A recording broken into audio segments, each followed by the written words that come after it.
আসসালামু আলাইকুম। আশা করছি আপনারা সকলেই ভালো আছেন। হযরত জুনায়েদ বাগদাদী রহমাতুল্লাহ আলাইহিম এর সাথে জনক এক ইহুদির ভালোবাসা ছিল। একদিন ইহুদি তার নিকট এসে কিছুক্ষণের মধ্যে যাওয়ার জন্য ব্যস্ত হয়ে পড়ল। তিনি বললেন, কোথায় যাচ্ছ? ইহুদি বলল, আজ আমাদের একটি সমাবেশ আছে, সব ইহুদি সেখানে উপস্থিত হবে, আমিও সেখানে যাব। জুনায়েদ রহমাতুল্লাহ আলাইহিম বললেন, আমাকেও তোমার সাথে নিয়ে চলো। ইহুদি বলল, আপনি সেখানে যাইতে পারবেন না, সেখানে কোনো মুসলমানকে দেখলে হত্যা করে ফেলবে। তিনি বললেন, আমি তোমাদের বেশ ধরে যাব। জুনায়েদ রহমাতুল্লাহ আলাইহিম তার সাথে সেখানে গিয়ে দেখেন একটি উঁচু আসন তৈরি করা আছে। কিছুক্ষণ পর একজন বৃদ্ধাকে সে আসনে এনে বসানো হলো। এই বৃদ্ধা প্রতি বছর এখানে বসে জনতাকে একটা মাত্র উপদেশ দিতেন। তারা সবাই সেই উপদেশ পালন করত, কিন্তু এবার সে চুপ করে বসে রইল। ভক্তরা বলে উঠল, আপনি আজ কিছু বলছেন না কেন? আমরা যে আপনার বাণী শুনবার জন্য অধীর হয়ে আছি। বৃদ্ধা বলল, এই মজলিসে একজন মুসলমান আছে, আমি তাই কোনো কথা বলতে পারছি না। ইহুদিগণ বলে উঠল, কে সেই মুসলমান? আমরা তাকে হত্যা করব। বৃদ্ধা বলল, না, খবরদার, তাকে হত্যা করবে না। এই সেই ব্যক্তি, তাকে আমার নিকট নিয়ে আসো। জুনায়েদ রহমাতুল্লাহ আলাইহিমকে নিয়ে আসা হলো।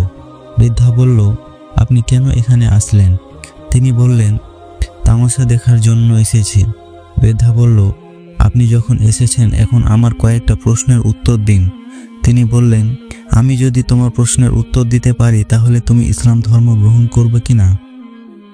বৃদ্ধা বলল, হ্যাঁ, আমি ওয়াদা দিলাম, আমার প্রশ্নের উত্তর দিতে পারলে আমি ইসলাম ধর্ম গ্রহণ করব। জুনায়েদ রহমাতুল্লাহ আলাইহিম বললেন, প্রশ্নকারী বড় না উত্তরদাতা বড়?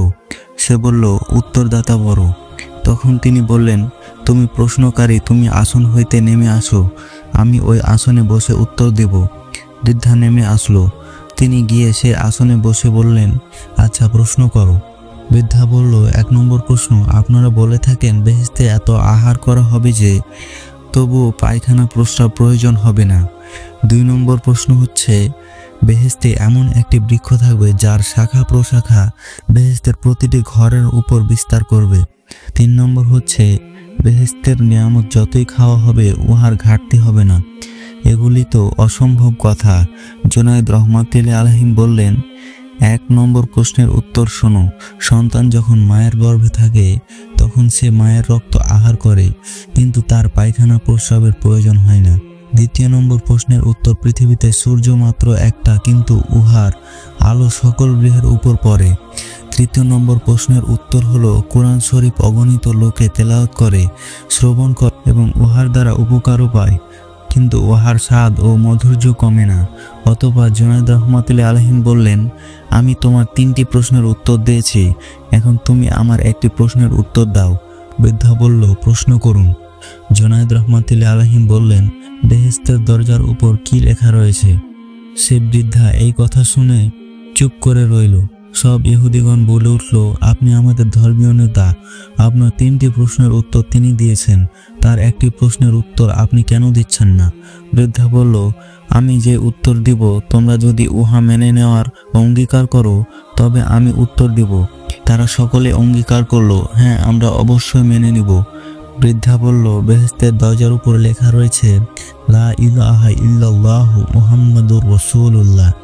এই কথা শুনে সব ইহুদি কালেমা পাঠ করে মুসলমান হয়ে গেল এবং ইসলামের সুশীতল ছায়া আশ্রয় গ্রহণ করলো। বন্ধুরা, আজকের মতো এ পর্যন্তই। এইরকম ইসলামিক ভিডিও পেতে আমাদের চ্যানেলটিকে সাবস্ক্রাইব করে রাখুন। সকলে ভালো থাকবেন, সুস্থ থাকবেন। আল্লাহ হাফেজ।